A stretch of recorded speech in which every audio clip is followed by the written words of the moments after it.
7 বছর রিলেশন করার পরে আমি একটা ছেলেকে বিয়ে করি। একা একা বিয়ে করেছি দেখে শ্বশুরবাড়ির কেউই মানতে রাজি না, এমনকি শাশুড়িও না। একটা ননদ আছে আর একটা দেবর আছে। ননদের বিয়ে হয়েছে, কিন্তু সে যখন শুনেছে যে তার ভাই বিয়ে করে রিলেশন করে বাড়িতে বউ নিয়ে এসেছে, তখনই আমার ননদ এসে আমার শ্বশুর বাড়িতে উঠেছে।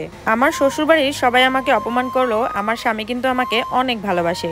আমি আমার সাধ্যমতো চেষ্টা করি শাশুড়ি, ননদ এবং দেবর এবং শ্বশুর সকলেরই মন জয় করার জন্য। কিন্তু কি আর করবো বলেন, রিলেশন করে তো বিয়ে করেছি, তাদের ছেলেকে নাকি আমি পটিয়ে বিয়ে করেছি, নাইলে আমার থেকে আরো সুন্দরী মেয়ে তারা পাইতো। আরো উচ্চবিত্ত ঘরে নাকি তার ছেলেকে বিয়ে করাইতো, যেখান থেকে নাকি অনেক টাকা পয়সা দিত, অনেক সোনা দানা দিত। যাই হোক, আমি মধ্য ফ্যামিলির মেয়ে হয় আমার বাবা মা কিন্তু সেরকম কিছুই আমাকে দিতে পারেনি। একটা মানুষের কানের মধ্যে যদি সারাদিন কান পড়া দিতেই থাকে, তাহলে কিন্তু সেই মানুষটাও বিশ্বাস করতে কিন্তু একটা সময় বাধ্য হয়। আমার হাজবেন্ড সারাদিন বাসায় থাকে না, সে তো সারাদিনই কাজ করে, অফিসে থাকে। যখনই অফিস থেকে বাসায় আসে, তখনই আমার শাশুড়ি আর ননদ বসে আমার দোষ নিয়ে। আমি নাকি সারাদিনই এটা করি না, সেটা করি না, আমি নাকি সারাদিনই ঘুমাই আর খাই, কোনো কাজই করি না। আমার শাশুড়ি নাকি কোনো সেবা যত্ন করি না, রান্না বান্না করি না, তাদের কাপড় চোপড় ধুয়ে দিই না, সব কাজ নাকি তারাই করে। তো এই সব কথা শোনার পরে একদিন আমার হাজবেন্ড আমাকে এসে জিজ্ঞেস করলো এবং আমার গায়ে হাত তুললো। আমি অনেকক্ষণ ধরে বসে বসে কান্না করতেছিলাম। এভাবে দিন যেতে লাগলো। দিন যেতে যেতে প্রায় 2টা বছর সময় পার হয়ে গেল, কিন্তু এখন একটা সমস্যা ধরা পড়েছে। 2 বছরের মধ্যে আমার বাচ্চা কনসেপ্ট করতেছে না। এখন তো আমার শ্বশুরবাড়ির মানুষ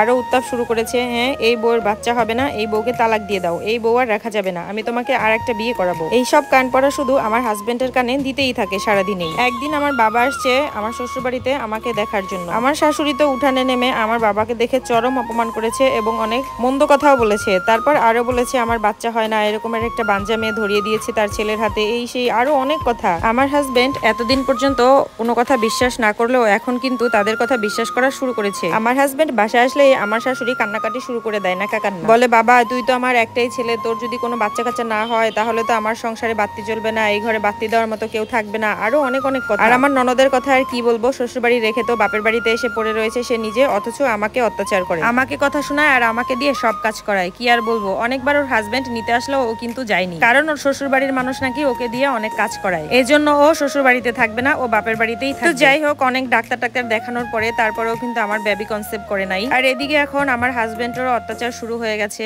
এখন আর আমি কি করব, কোনোভাবেই সহ্য করা যাচ্ছে না। তারপরও কোনো রকম টিকে আছি, কারণ আমি তো রিলেশন করে ভালোবেসে তাকে বিয়ে করেছি, তার মায়া তো আর আমি ছাড়তে পারতেছি না। হঠাৎ করে তাদের বাড়িতে একটা মেয়ে আসে এবং আমার শাশুড়ি তার বিয়ের আয়োজন করে, আর আমার স্বামীও তাতে রাজি হয়ে যায়। আমাকে অনেক মারধর করে, তারপরে আমাকে আমার বাপের বাড়িতে পাঠিয়ে দেয়। কিন্তু আমি আমার বাপের বাড়িতে গিয়ে অনেক অসুস্থ হয়ে পড়ি, আমাকে হঠাৎ করে ডক্টরের কাছে নিয়ে যায়। কিন্তু ভাগ্যের কি নির্মম পরিহাস দেখেন, ওই দিনই নাকি আমার হাজবেন্ডের বিয়ে, আর আমি অসুস্থ অবস্থায় হসপিটালে পড়ে আছি। ডক্টর আমার রিপোর্ট পড়ে বললো আমি নাকি প্রেগনেন্ট। তো সেটা আবার তার বন্ধু শুনে ফেলেছিল, তার বন্ধু দৌড়াতে গিয়ে তার বাড়িতে গিয়ে তাকে বলে দিয়েছে। সেই কথা আমার হাজবেন্ড শুনে সে বিয়ে বন্ধ করে দিয়ে আমার কাছে চলে আসে এবং আমাকে বুকে টেনে নেয় আর আমার কাছে মাপ চায়। আমি বললাম আমার কাছে ক্ষমা না চেয়ে আল্লাহর কাছে ক্ষমা চান, ইনশাল্লাহ আল্লাহ আপনাকে ঠিকই ক্ষমা করে দিবেন। তো যাই হোক, এই বাচ্চার জন্য আজকে আমার সংসারটা টিকে গেল, সবই আল্লাহর রহমত। আজকের ভিডিওটা এ পর্যন্তই। আর গল্পটা কেমন লাগলো অবশ্যই কিন্তু কমেন্ট করে জানাবেন। সবাই ভালো থাকবেন, টাটা বাই বাই, আল্লাহ হাফেজ।